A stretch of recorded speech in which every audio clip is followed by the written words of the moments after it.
Hello again, my name's Gabe Zollner. Got a question. If you got two horses and you want to make sure you bet on a winner, what are you going to do to one of the horses? Well, what you're going to do is you're going to put on a horse that you know can't win against the other horse. Now the reason I drew that analogy for you is when we take a look at the presidential races we've had in this country recently. Let's go back to the one with the chosen one, Barack Hussein Obama, and the senator from the great state of Arizona, Johnny Lame-Brain McCain. If you watch my videos, I have posted a number of them where I said that the reason that the chosen one was picked initially was because he had the same birther issues. People were worried or concerned about where Obama was born, and we knew that McCain was born in Panama, which again really made him ineligible. But then they say, well, he was born on a military base, which made him eligible. The problem is that military base wasn't in the Panama zone until 1942. McCain was born in, I think, 37 or 38. And then they hooked up McCain with Sarah Palin. Sarah Palin should be very grateful that she was selected. She's become a multi-millionaire because of it.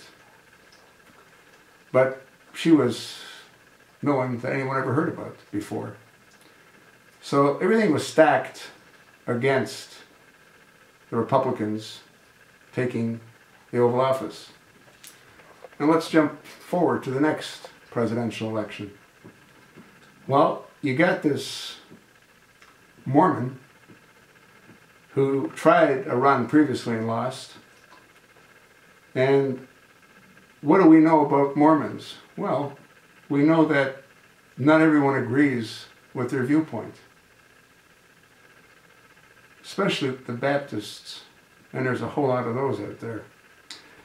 We also know that the other problem that the governor had was they modeled Obamacare after what he brought about in Boston, Massachusetts. Their health care plan. Obamacare was modeled around that.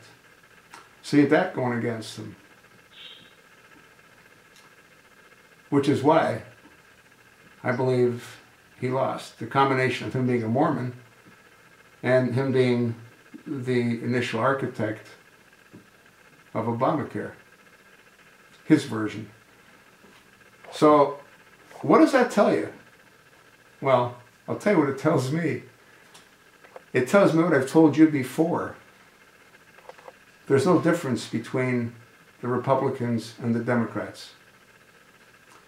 There is a difference at the street level, where I'm at, where you're at. But there's no difference at the elitist level.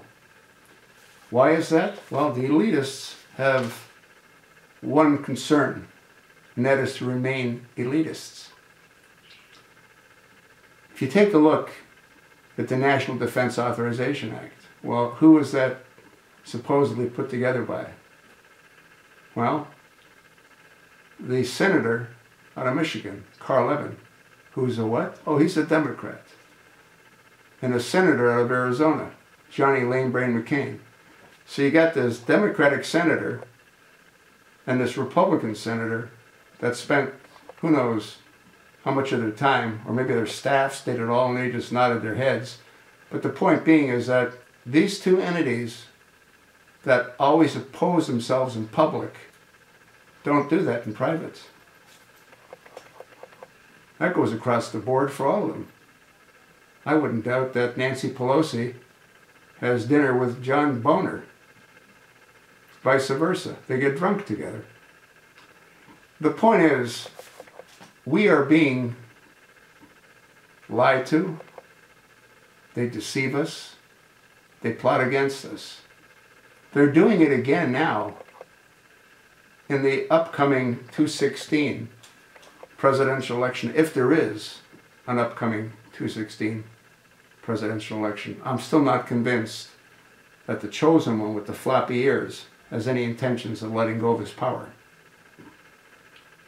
If I'm right, which I believe I am, about this Manchurian candidate connection with King Abdullah and the plan to turn America into an Islamic state, he's not going to quit until America is an Islamic state. But what have you got now? Now you got all these Republican donkeys all trying to jockey for position. I just saw Chris Christie. He just announced he's putting together a coalition. Marco Rubio is actively pursuing the Oval Office. There's all kinds that are coming out of the woodworks. Huckabee wants to be president. And when he fails, he has a backup plan. He'll go back to Fox News. And I'll guarantee you, if there is an election in 2017, Huckabee will be back on Fox News. Dr. Ben Carson's got his hat in the ring. These people don't understand that when there's a number of them that have some attractiveness by some citizens of America, they're going to want to vote for their choice of candidate. And when Dr. Ben Carson falls off, or when Huckabee falls off, or when Ron Paul falls off, when Marco Rubio falls off, when Jeb Bush, who I believe is slated to be the next president, if in fact there is the next president, at least he'll be the nominee. And then you got Hillary Rodham Clinton. It's completely insane. Your vote is worth nothing. They manipulate the people that they want in the positions that they want them in. These people are not elected. They're selected. That's what they are. Anyway,